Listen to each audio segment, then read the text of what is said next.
Perhatikan dari siapa kalian mengambil agama kalian. Ustaz-ustaz kita tuh Masya Allah, dari ormas manapun, dari manapun, semacam menekatkan kita dengan Allah, ambil ilmunya, ambil. Silahkan, saya lihat Masya Allah banyak yang baik-baik sekarang. Ya, ada Ustaz Firanda, ambil ilmunya dalam hal akidah dan sebagainya. Ada Ustaz Khalid Basalama, ambil ilmunya. Ya, dalam sirah nabawiyah dan sebagainya. Ada di sini Ustaz Syafiq mungkin dekat ke Surabaya, ambil ilmunya. Ya, ada Ustaz Abdul Somad yang di Riau, ambil ilmunya. Anda tidak sepakat, tinggalkan yang tidak sepakatnya. Kebaikannya ambil untuk Anda. Ada kebaikan di situ. Ada Ustaz Salim Villa yang dari Jogja. Ada yang muda-muda sekarang, ada ulama-ulama kita, ada habaib, ada masyayikh. Yang paling gampang, ambil semua kebaikan. Jika tidak sepakat, tinggalkan. Ukurannya dua, sesuai Al-Quran, sesuai sunnah, ambil. Tidak sesuai, antum boleh tinggalkan.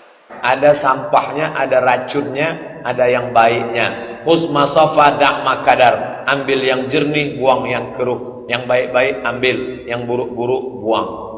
Dan pernyataan yang menyimpang adalah ambil baiknya, tinggalkan buruknya. Ini menyimpang, ini syubhat terbesar di zaman now. Jangan mengatakan, Ustaz, ana mau ambil baiknya. Kalau kau orang berilmu, kau bisa bedain mana yang baik, mana yang salah. Tapi kalau kau nggak berilmu, mana yang baik dan mana yang salah? Kau anggap, Masya Allah nih guru, Masya Allah, akhirnya semuanya masuk. Dan kita lihat, jamaah ini menakutkan sekali. Kalau kita tahu dia tidak mengajak kepada pemahaman para sahabat, maka aku tinggalkan. Kenapa? Yang paling paham dengan Quran dan Sunnah ini para sahabat. Orang-orang sekarang ini seharusnya yang mencontoh mereka. Barakallahu fikum. Kita ambil aja semua yang baiknya, yang jelek ditinggal. Astagfirullah. Dia pikir makanan buka puasa kali ya. Agama ya harus benar. Bukan ambil benernya, tinggal buruknya. Ya bukan agama itu namanya. Agama nggak ada yang buruk, semuanya benar. Imam Az-Zahabi mengatakan, innal quluba dha'ifah wa syubha khattafah. Ya, hati itu lemah sementara syubhat itu menyambar. Kemudian Imam Ahmad mendatangi majelisnya dengan bersembunyi di balik tirai, didengarkan.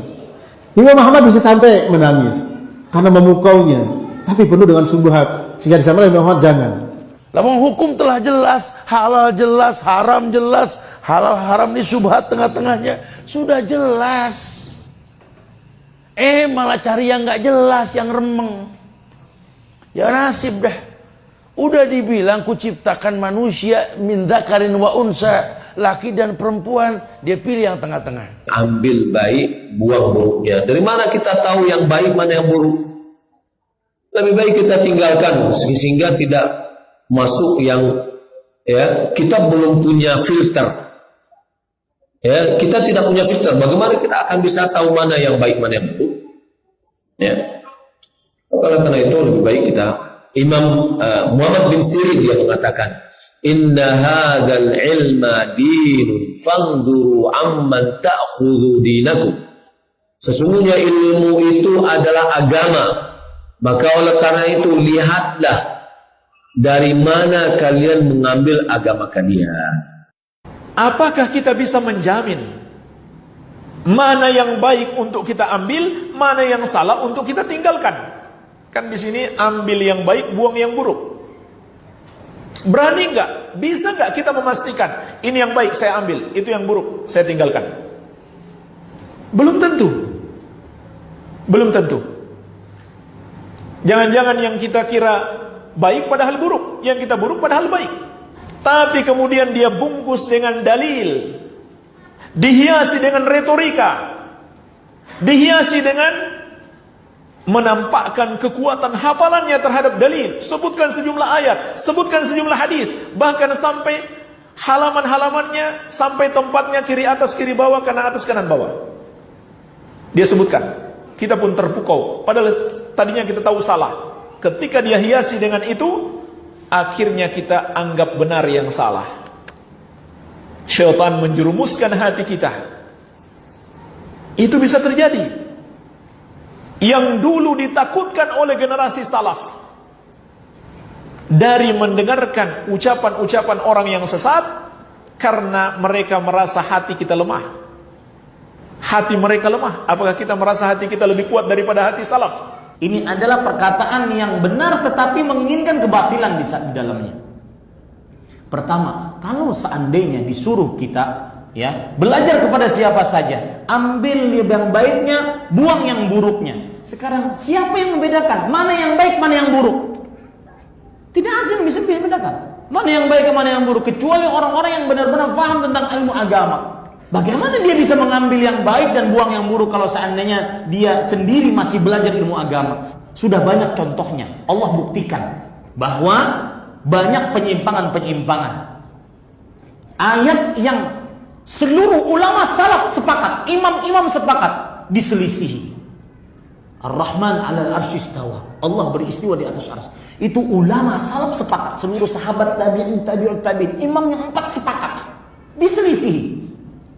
Dan penyelisihan terhadap itu penyelisihan besar karena penyelisihan akidah. Sudah Allah buktikan. Ada yang menghalalkan bid'ah, ada yang mengatakan bid'ah, ada yang menghalalkan musik, membolehkan musik, ada yang jenis musik yang boleh. Kaidah, mengambil yang baik, tinggalkan yang buruk. Mengambil yang baik, tinggalkan yang buruk. Ini kaidah talbisul haq bil batil. Karena ini pencampur adukan yang hak dengan yang batil. Ini yang Allah larang terhadap kepada Yahudi. Wala talbisul haqqa bil batil. Jangan kamu mencampur adukan yang hak dengan yang batil. Berarti tidak boleh kita duduk di majelis yang mencampur adukan yang hak dengan yang batil. Ada batilnya, ada haknya, nggak bisa kita pilih. Bagaimana cara kita memilihnya? Walhal kita tidak tahu. Karena Yahudi mencampurkan antara yang hak dengan yang batil. Agar apa? Tersamar yang hak itu dan selalu yang batil ada di atas. Itu berbahayanya mencampurkan yang hak dengan yang batil. Dan tidak benar perkataan itu. Ambil baiknya, buang buruknya. Dari mana kita tahu yang baiknya dan buruknya? Walhal dia terjadi pencampur adukan antara yang hak dengan yang batil. Karena akibatnya orang tidak tahu yang hak dan akan mengenal yang batil. Kenapa? Karena yang batil itu akan terkenal, masyhur, naik, dan yang hak akan hilang. Kenapa? Karena tujuan mereka adalah menghancurkan, menyembunyikan yang hak dan menaikkan yang batil. Jangan kamu mencampur adukan yang hak dengan yang batil, dan jangan kamu sembunyikan yang hak padahal kamu tahu.